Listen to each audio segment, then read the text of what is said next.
Vamos resolver essa questão da ESA, prova polêmica que teve nesse ano de 2024. E antes disso, peço que você faça a inscrição no canal, faça um comentário se possível e dê uma curtida para que esse vídeo chegue a um número maior de pessoas. Então, na verdade, aqui, o que ele quer é a equação da reta que passa por esse ponto A. E aí ele fala sobre as propriedades da hipérbole. E o que pegou para muita gente foi justamente ter uma hipérbole aqui na prova. Mas antes mesmo de falar sobre a hipérbole, a gente tem que ver o que vai fazer com que a gente resolva esse tipo de questão. Quer dizer, o que eu preciso para resolver essas questões, né? Isso vale para qualquer questão do concurso. Então, se eu quero obter a equação da reta que passa por esse ponto A, eu preciso de pelo menos um outro ponto. Para ter dois pontos, e aí com dois pontos eu defino uma reta. E na geometria analítica, a gente segue esse mesmo caminho. Quer dizer, com pelo menos dois pontos, e se tiver mais de dois pontos, esses pontos devem estar alinhados, eu consigo determinar uma reta. Então, olhando aqui para o nosso desenho, eu tenho o ponto P, que se eu conseguir obter é um ponto da hipérbole de alguma forma, eu monto a equação da reta usando esse ponto P, até porque essa reta aqui ela se prolonga, ou o foco da minha hipérbole. E aqui, como ele me deu a equação da hipérbole, eu consigo determinar esse foco aqui, tá? Então, eu já sei que se eu conseguir elementos da hipérbole, no caso determinar esse foco aqui, eu consigo o segundo ponto que eu preciso e aí sim eu obtenho a equação da reta. Geralmente, no concurso da ESA, você já tem essas informações já disponíveis. Então, dessa vez, você vai precisar de algo a mais para poder resolver a questão. Mas o primeiro passo é esse, né? Saber o que eu preciso na questão para poder dar um encaminhamento da resolução. Então, primeira coisa, a hipérbole está na sua forma padrão? Não. Então, eu tenho que deixar ela nesse formato aqui, ó. Esse formato é a equação reduzida da hipérbole, em que esses pontos A e B são pontos que tem ali na minha hipérbole. Tá, então eu preciso determinar o foco. Ora, na hipérbole, a hipérbole é uma construção geométrica, é um lugar geométrico, né? Ele tem uma propriedade, eu consigo construir com régua e compasso, e eu tenho dois pontos fixos e um ponto no plano, e aí a propriedade vai ser o seguinte, né? A distância, a diferença entre a distância desse ponto até esse e desse ponto até esse vai dar uma constante. E essa constante é a distância entre os vértices, tá? Que eu vou chamar aqui de A1 e A2. E aí essas distâncias aqui eu chamo de Azinho. Azinho quer dizer essa distância entre os vértices dos dois ramos da hipérbole é 2A. E essa é a constante que eu consigo na hipérbole, tá? Bom, mas eu preciso do foco. Como é que a gente vai obter o foco? Ora, na hipérbole você pode construir, aqui partindo do seu vértice, um triângulo retângulo. E esse triângulo retângulo aqui eu vou chamar de ponto B2, tá? E eu tenho o B1 lá embaixo, que eu tenho simetrias aqui na hipérbole, né? Totalmente simétrica. E aí essa distância aqui, que é um cateto de um triângulo retângulo, eu chamo de Bzinho. E esse Azinho e esse Bzinho são justamente o A e B que eu tenho ali na equação da hipérbole, tá? Então, a gente vai determinar essa distância aqui, que por construção, aqui claro está fora de escala, essa distância aqui vai ser a mesma distância que eu tenho da origem até o foco. Quer dizer, se eu pegar esse segmento aqui, eu consigo encaixar ele certinho nesse tamanho aqui. E aí, se eu descobrir isso, eu consigo determinar as coordenadas do meu foco e dar prosseguimento na questão, que seria achar ali quais são as coordenadas daquele ponto para poder achar a equação da reta. Então vamos lá, olha só. O que eu tenho aqui? Eu tenho que determinar A e B. Aí eu olho para essa equação, ela não está naquele formato ali.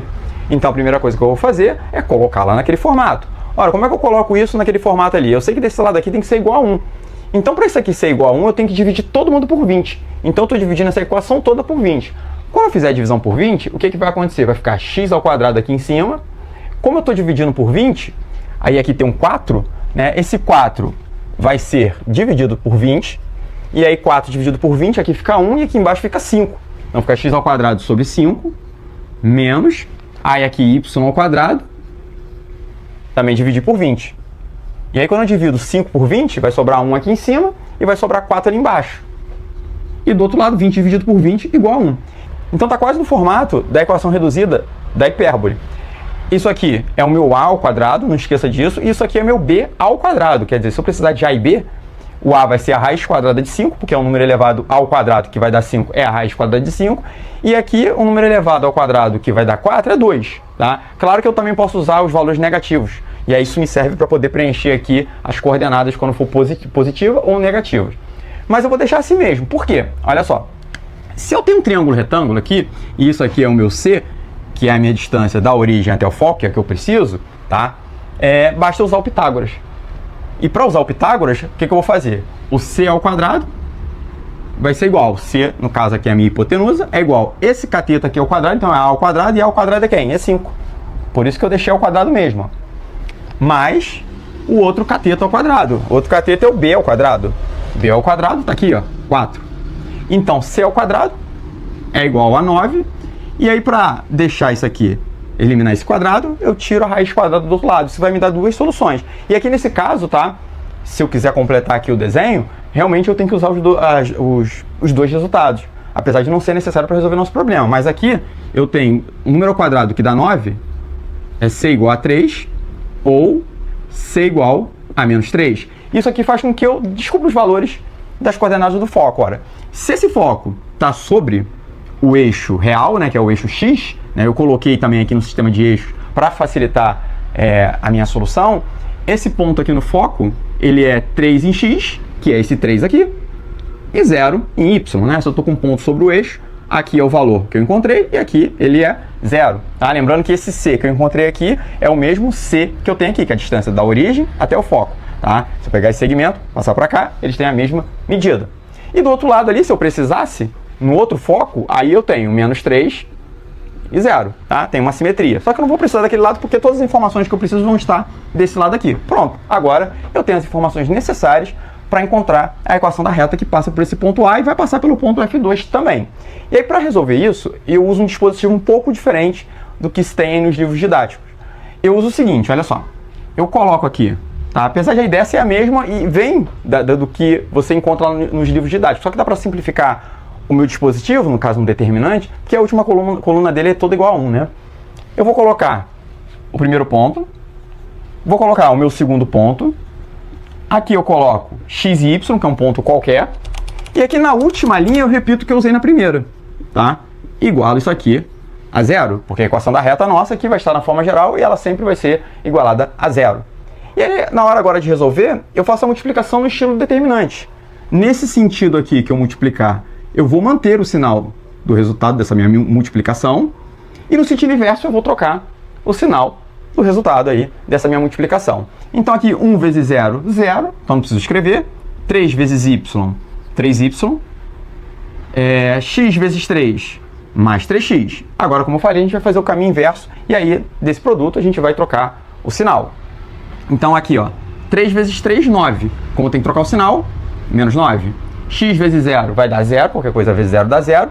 E aqui 1 vezes y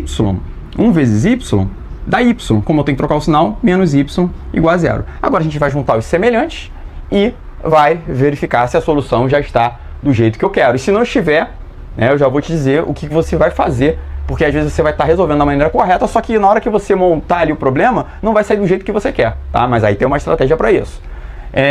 3x, só tem ele. 3y menos y vai dar mais 2y. Menos 9 igual a 0. Então essa é a equação geral da reta. E aí eu procuro ali, ó, verifique que isso aqui é a mesma coisa que a letra A. Tá, mas a minha resposta, como eu falei, ela poderia vir diferente. Ela poderia aparecer desse jeito aqui, só com os sinais todos trocados. Aqui menos e aqui mais. Isso aconteceria se eu começasse com ponto 3,0. E eu poderia, tá? Começar com ponto 3,0. Mas aí, se eu fizesse isso, estaria errado? Não estaria. Para adequar agora a solução, era só multiplicar tudo por menos 1, né? Que aí eu multiplicar por menos 1 desse lado, o 0 não vai alterar em nada. E desse lado aqui, quando você multiplicasse por menos 1, os sinais ficariam simétricos e aí ficaria nesse formato aqui. Então a nossa resposta realmente é a letra A. Bom, espero que você tenha entendido. Curta, compartilhe, não se esqueça de se inscrever tanto aqui no canal, quanto também lá no Instagram, que tem vídeos desse e de outros concursos. Não esqueça também de ativar as notificações do canal, para toda vez que tiver um vídeo novo, você ser alertado e estar se preparando melhor para os concursos. Obrigado por ter assistido, até o próximo vídeo, se cuida, tchauzinho!